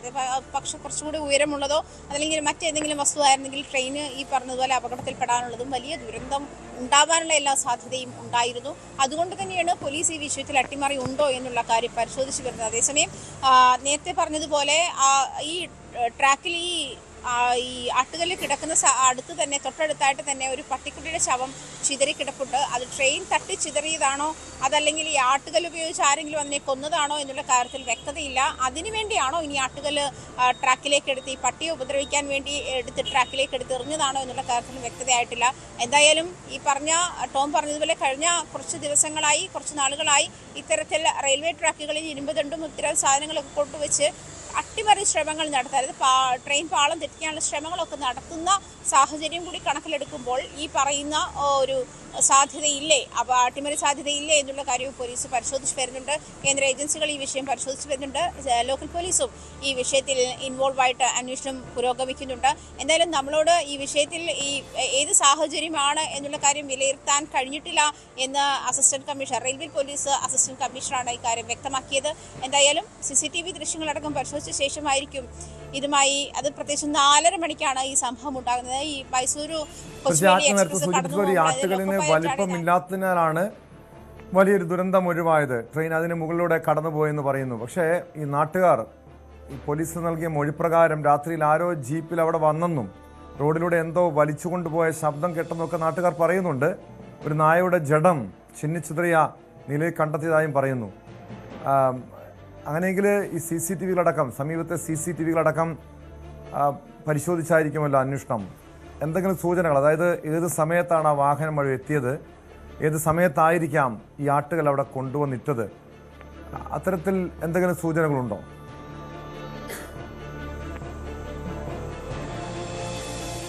ആ കാര്യത്തിലാണ് പോലീസ് കൂടുതൽ CCTV ദൃശ്യങ്ങൾ ശേഖരിച്ച് പരിശോധിച്ച് വരുന്നതെന്നാണ് മനസ്സിലാക്കാൻ കഴിയുന്നത്. കാരണം പ്രത്യേകിച്ചും ഇതിൽ ഏത് സാഹചര്യത്തിലാണ് ആട്ടുകൾ അവിടെ എത്തിയത് എന്നുള്ള കാര്യത്തിൽ ഇനി വ്യക്തത വന്നിട്ടില്ല. ഇത്തരത്തിൽ അവിടെ കൂടിയിരുന്ന നാട്ടുകാർ ഇത്തരം പല അഭ്യൂഹങ്ങളും പറയുന്നുണ്ടായിരുന്നു. പ്രത്യേകിച്ചും ഈ ടോം സൂചിപ്പിച്ചതുപോലെ തന്നെ രാത്രിയിൽ ആരോ അതിൽ ഭാരമുള്ള എന്തോ ഒന്ന് വലിച്ചു കൊണ്ടുപോകുന്ന ശബ്ദമൊക്കെ കേട്ടിരുന്നു എന്ന് പറയുന്നുണ്ട്. പക്ഷേ ഇത്തരം ഒരു ഇതിൽ അഭ്യൂഹങ്ങൾ മാത്രമാണ് നിലവിലുള്ളത്. പോലീസിനെ ഇതുമായി ബന്ധപ്പെട്ട് ഏത് സാഹചര്യത്തിലാണ് ഈ ആട്ടുകൾ ട്രാക്കിന് നടുവിൽ വന്നത് എന്നുള്ള കാര്യത്തിൽ വ്യക്തത വന്നിട്ടില്ല എന്ന് തന്നെ വേണം പറയാൻ. പ്രത്യേകിച്ചും ഈ CCTV ദൃശ്യങ്ങളടക്കം ശേഖരിച്ച് വരുന്നതേ ഉള്ളൂ. അതിൽ പരിശോധന നടത്തിയ ശേഷമായിരിക്കും ഈ പറഞ്ഞത് പോയ വാഹനം ഏത് സമയത്താണ് എത്തിയത്, അതല്ലെങ്കിൽ അത്തരത്തിൽ ആരെങ്കിലും ഈ ആട്ടുകല്ല് റെയിൽവേ ട്രാക്കിൽ ആട്ടുകല്ല് കണ്ടെത്തിയത് സംഭവത്തിൽ അട്ടിമറി ശ്രമമുണ്ടോ എന്ന് പോലീസ് വിശദമായി പരിശോധിക്കുകയാണ്. ഡൽഹിയിൽ പ്രധാനമന്ത്രി നരേന്ദ്രമോദിയും റഷ്യൻ പ്രസിഡന്റ് വ്ളാഡിമിർ പുടിനും സംയുക്ത വാർത്താ സമ്മേളനം നടത്തുകയാണ്. स्कॉलर्स और खिलाड़ियों का आदान प्रदान भी बढ़ाएंगे। फ्रेंड्स, आज हमने क्षेत्रीय और वैश्विक मुद्दों पर भी चर्चा की। यूक्रेन के संबंध में भारत ने शुरुआत से शांति का पक्ष रखा है। हम इस विषय के शांतिपूर्ण और स्थायी समाधान के लिए किए जा रहे सभी प्रयासों का स्वागत करते हैं। भारत सदैव अपना योगदान देने के लिए तैयार रहा है और आगे भी रहेगा। आतंकवाद के विरुद्ध लड़ाई में भारत और रूस ने लंबे समय से कंधे से कंधा मिलाकर सहयोग किया है। पहलगाम में हुआ आतंकी हमला हो या क्रोकस सिटी हॉल पर किया गया कायरतापूर्ण आघात, इन सभी घटनाओं की जड़ एक ही है। भारत का अटल विश्वास है कि आतंकवाद मानवता के मूल्यों पर सीधा प्रहार है और इसके विरुद्ध वैश्विक एकता ही हमारी सबसे बड़ी ताकत है। भारत और रूस के बीच यूएन, G20, ब्रिक्स, SCO तथा अन्य मंचों पर करीबी सहयोग रहा है। करीबी तालमेल के साथ आगे बढ़ते हुए हम इन सभी मंचों पर अपना संवाद और सहयोग जारी रखेंगे। एक्सेलेंसी, मुझे पूरा विश्वास है कि आने वाले समय में हमारी मित्रता हमें ग्लोबल चैलेंजेस का सामना करने की शक्ति देगी और यही भरोसा हमारे साझा भविष्य को और समृद्ध करेगा। मैं एक बार फिर आपको और आपके पूरे डेलीगेशन को भारत यात्रा के लिए बहुत बहुत धन्यवाद देता हूं। स्पासिबा।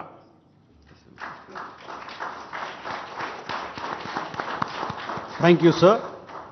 May I now request His Excellency Mr. Vladimir Putin, President of the Russian Federation, to give his remarks to the media. Уважаемый господин Distinguished Prime Minister, dear friends, ladies and gentlemen, first of all, I would like to sincerely thank the President of the Republic of India, Draupadi Murmu, you personally, distinguished Prime Minister, and all our Indian colleagues for the warm and hospitable welcome accorded to the Russian delegation. The negotiations that we've just had with the Indian colleagues, and as well as our talk yesterday with distinguished Mr. Modi in the form of Taylor said at his residence, the dinner was great. I would like to thank you for this sign of attention. These talks were very useful. They were held in a constructive and a friendly atmosphere in the spirit of the special and privileged partnership between Russia and India. I would like to point out that we and Prime Minister Modi have established close working dialogue. In September this year, we met during the SEO summit in Tianjin. We are regularly having telephone calls. We are personally overseeing some aspects of the development of Russian-Indian cooperation, all the strategic avenues, and also we are monitoring the course of the implementation of key bilateral projects. And today, with the participation of our delegations, we have meticulously and substantively reviewed the whole range of relevant questions of the Russian-Indian multifaceted interaction. We exchanged our opinions on the relevant global and regional subjects. In the joint statement that we've adopted with Mr. Modi, we've delineated the priority objectives on the further reinforcements of our ties in the politics and security, economy, trade, and humanitarian and cultural spheres. As you saw for yourself, we have signed an impressive package of intergovernmental, interagency, and corporate agreements. Many of those agreements are intended to broaden the economic cooperation. ഇന്ത്യയുമായുള്ള നയതന്ത്ര ബന്ധം മെച്ചപ്പെടുത്തുന്നതിന്റെ ഭാഗമായിട്ടാണ് Russian president Vladimir പുടിൻ്റെ India സന്ദർശനം. അതിനുശേഷം, അതായത് പ്രധാനമന്ത്രി നരേന്ദ്രമോദിയുമായുള്ള കൂടിക്കാഴ്ചയ്ക്ക് ശേഷമാണ് ഇരു രാഷ്ട്ര നേതാക്കളും മാധ്യമങ്ങളെ അഭിസംബോധന ചെയ്തത്. പുരാവസ്തു തട്ടിപ്പ് കേസ് പ്രതി മോൻസൺ മാവുങ്കലിന്റെ കലൂരിലെ വാടക വീട്ടിൽ പോലീസിന് പരിശോധന നടത്താനായില്ല. അഭിഭാഷകൻ എത്താത്തതിനാലാണ് പരിശോധന നടത്താത്തത്. മോൻസൺ മാവുങ്കലുമായി എത്തിയ പോലീസ് സംഘം മടങ്ങി. 20 കോടിയുടെ അമൂല്യ വസ്തുക്കൾ മോഷണം പോയെന്ന മോൻസന്റെ പരാതിയിലാണ് പരിശോധന നടത്താൻ തീരുമാനിച്ചിരുന്നത്. മോഷണം പോയവ ഏതെല്ലാമാണെന്ന് തിരിച്ചറിയാൻ പരാതിക്കാരന് ഹൈക്കോടതി 1 ദിവസത്തെ പരോൾ അനുവദിച്ചിരുന്നു. വിവരങ്ങളുമായി നവമി ദിനേശ് ചേരുന്നുണ്ട്. നവമി, ഈ മോഷണ പരാതി പോലും വ്യാജമാണ് എന്ന രീതിയിലുള്ള ഒരു സംശയം പോലീസിനുണ്ടായിരുന്നു. കാരണം ചില പോലീസിൻ്റെ പോലും ഒരു തുടക്കത്തിൽ പോലീസ് സംശയിച്ചത് ഈ വാടക വീട് ഒഴിയാൻ താല്പര്യമില്ലാത്തതിനാൽ മോൻസൺ മാവുങ്കൽ സൃഷ്ടിച്ചെടുത്ത ഒരു പരാതി വ്യാജ പരാതിയാണോ ഇതെന്നാണ്. കാരണം ഇതിനു മുൻപ് ഇവിടെ നിന്ന് സാധനങ്ങൾ മോഷണം പോയതായിട്ടുള്ള പരാതികൾ മോൻസൺ ഉന്നയിച്ചിട്ടുണ്ട്. പക്ഷേ ഹൈക്കോടതി മോൻസൺ ഈ പ്രതിക്ക് പരോൾ അനുവദിക്കുന്നു. എന്തൊക്കെ സാധനങ്ങൾ അവിടെ നിന്നും മോഷണം പോയെന്ന് കണ്ടെത്താൻ തിരിച്ചറിയാൻ ആണ് മോൻസന് പരോൾ അനുവദിച്ചത്. പക്ഷേ ഈ പരിശോധന നടത്താൻ കഴിഞ്ഞില്ല. എന്താണ് തടസ്സമായത്?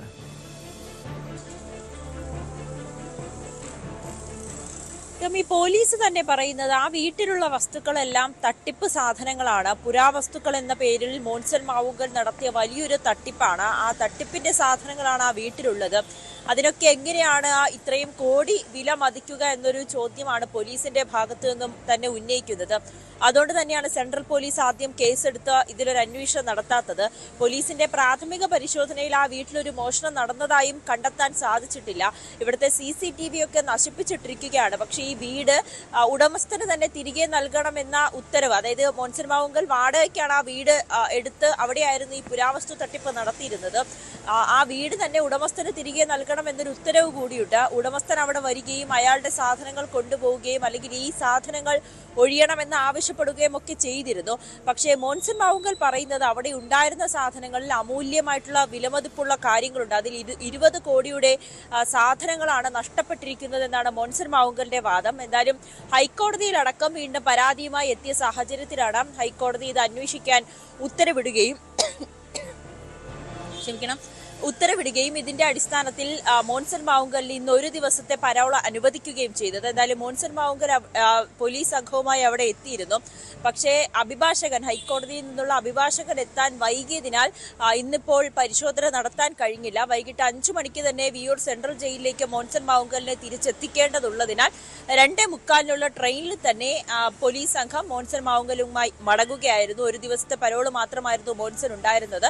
എന്തായാലും വീണ്ടും ഹൈക്കോടതിയെ സമീപിച്ചു മറ്റൊരു ദിവസത്തേക്ക് പരിശോധന നടത്തുമെന്നാണ് ഇപ്പോൾ അറിയാൻ സാധിക്കുന്നത്. പക്ഷെ പോലീസ് പറയുന്നത് അവിടെ ഒരു മോഷണ ശ്രമം നടന്നതായും കരുതുന്നില്ല. അത്ര വിലപിടിപ്പുള്ള സാധനങ്ങൾ അവിടെ ഉണ്ടോ എന്നും സംശയമുണ്ടെന്നാണ് പോലീസിന്റെ ആവർത്തിച്ചിട്ടുള്ള വാദം. പക്ഷെ മോൻസൺ പറയുന്നത് അവിടെ വിലപിടിപ്പുള്ള സാധനങ്ങൾ ഉണ്ടായിരുന്നു എന്നാണ്. കഴിഞ്ഞ പ്രാവശ്യം പരോളിന് എത്തിയപ്പോഴാണ് മോൻസൺ മാവുങ്കൽ തിരിച്ചറിഞ്ഞത് അവിടെ നിന്നും 20 കോടിയുടെ അമൂല്യ വസ്തുക്കൾ നഷ്ടപ്പെട്ടിട്ടുണ്ടെന്ന്. എന്തായാലും അതിൽ പോലീസിന്റെ അന്വേഷണം ആ രീതിയിൽ പുരോഗമിക്കുകയാണ്. ഇന്നിപ്പോൾ കോടതി പരോൾ അതൊരു വ്യാജ പരാതിയാണോ? പോലീസ് അങ്ങനെ സംശയം തുടക്കത്തിൽ ഉണ്ടായിരുന്നല്ലോ നവമി. കാരണം ഈ പുരാവസ്തുക്കളെന്ന് മോൻസൺ പറഞ്ഞുകൊണ്ട് അവകാശപ്പെട്ടുകൊണ്ട് മോൻസൺ അവിടെ കൊണ്ടുവന്ന് വെച്ചതെല്ലാം വ്യാജ വസ്തുക്കളാണെന്നാണ് പോലീസിൻ്റെ അന്വേഷണത്തിലും തുടക്കത്തിൽ തന്നെ മനസ്സിലാക്കാൻ കഴിഞ്ഞത്. അങ്ങനെയെങ്കിലും മോൻസന്റെ ഈ പരാതിയിലും പോലീസ് ഏതെങ്കിലും രീതിയിലുള്ള ദുരൂഹത കാണുന്നുണ്ടോ, സംശയിക്കുന്നുണ്ടോ പോലീസ്?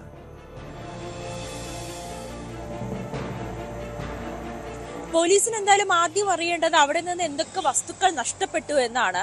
കാരണം ഈ പുരാവസ്തു തട്ടിപ്പിൽ തന്നെ നേരത്തെ തന്നെ, അതായത് ഈ കേസിന്റെ തുടക്കത്തിൽ തന്നെ അന്വേഷണ സംഘം അവിടെ എത്തി അവിടെയുള്ള സാധനങ്ങൾ എണ്ണി തിട്ടപ്പെടുത്തിയതാണ്. അതിലേത് വസ്തുവാണ് നഷ്ടപ്പെട്ടതെന്നാണ് പോലീസിന് അറിയേണ്ടത്. അതെന്തായാലും മോൻസൺ മാവുങ്കലിന് മാത്രമേ അറിയുകയുള്ളൂ. പക്ഷെ ഇന്നിപ്പോൾ അഭിഭാഷകൻ എത്താത്തത് കൊണ്ടാണ് വീട് തുറന്ന് പരിശോധന നടത്താത്തത്. മോൻസൺ മാവുങ്കൽ പറയുന്നത് പ്രകാരം വിലപിടിപ്പുള്ള സാധനങ്ങളാണ് നഷ്ടപ്പെട്ടതെന്നാണ്. പോലീസിന് അത്തരത്തിൽ വിലപിടിപ്പുള്ള സാധനങ്ങളൊന്നും ആ വീട്ടിൽ നിന്നും കണ്ടെത്താനും കഴിഞ്ഞിട്ടില്ല, നേരത്തെയും കണ്ടെത്താൻ കഴിഞ്ഞിട്ടില്ല. അതുകൊണ്ട് തന്നെയാണ് ഈ മോൻസൺ മാവുങ്കലിന്റെ വാദം കള്ളമാണോ അല്ലെങ്കിൽ ഇത് തെറ്റായ പരാതിയാണോ എന്നൊരു കാര്യം പോലും പോലീസ് ഉന്നയിക്കുന്നത്. ആ വീട്ടിൽ വിലപിടിപ്പുള്ള സാധനങ്ങൾ, ആ വാടക വീടാണ്, ആ വീട് ഒഴിയാൻ ഉടമസ്ഥന് കോടതിയുടെ അനുമതി തന്നെ നൽകുകയും ചെയ്തിട്ടുണ്ട്. അതായത് മോൻസൺ മാവുങ്കലിന് ആ വീട്ടിലുള്ള സാധനങ്ങളെല്ലാം എടുത്തു മാറ്റണമെന്ന നിർദ്ദേശം കോടതി നൽകുകയും ചെയ്തു. ഉടമസ്ഥന് തന്നെ തിരികെ നൽകണമെന്ന നിർദ്ദേശവുമുണ്ട്. ആ വീട് ഒഴിയാതിരിക്കാനുള്ള കള്ളമാണോ മോൻസൺ മാവുങ്കൽ ചെയ്യുന്നതെന്നാണ് പോലീസിന്റെ സംശയം.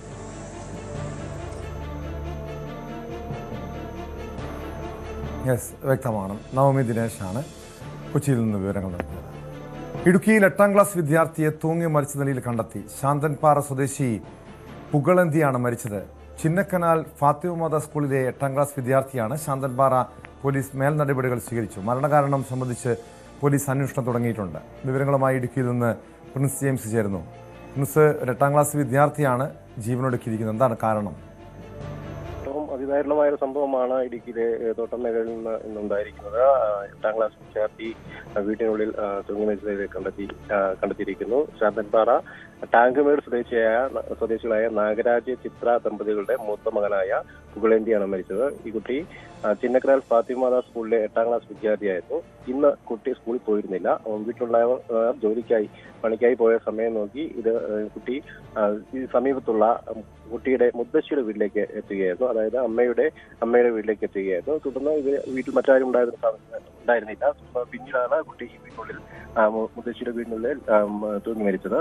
പിന്നീട് ഇതുവഴി എത്തിയ പോസ്റ്റ്മാനാണ് ഈ സംഭവം കാണുകയും തുടർന്ന് പോലീസിലും നാട്ടുകാരെയും ഒക്കെ വിവരം അറിയിക്കുകയായിരുന്നു. മരണകാരണം സംബന്ധിച്ച് വ്യക്തതയില്ല. എന്തായാലും കുട്ടി ഇന്ന് സ്കൂളിൽ പോയിരുന്നില്ല. അത് സംബന്ധിച്ചൊക്കെയുള്ള അന്വേഷണം നടത്തും. എന്തായാലും ശാന്തൻപാറ പോലീസ് സംഭവത്തിൽ മേൽനടപടി സ്വീകരിച്ചിട്ടുണ്ട്.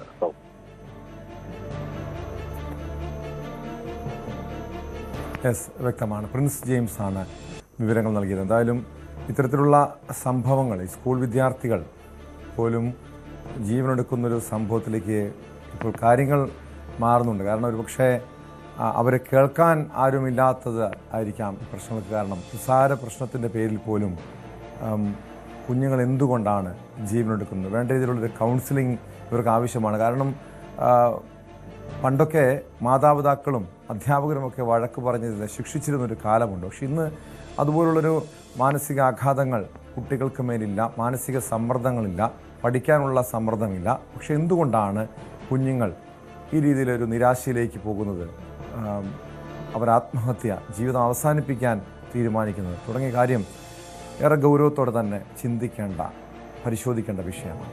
സ്പോട്ട് ലൈവ് പൂർണ്ണമാകുന്ന നമസ്കാരം.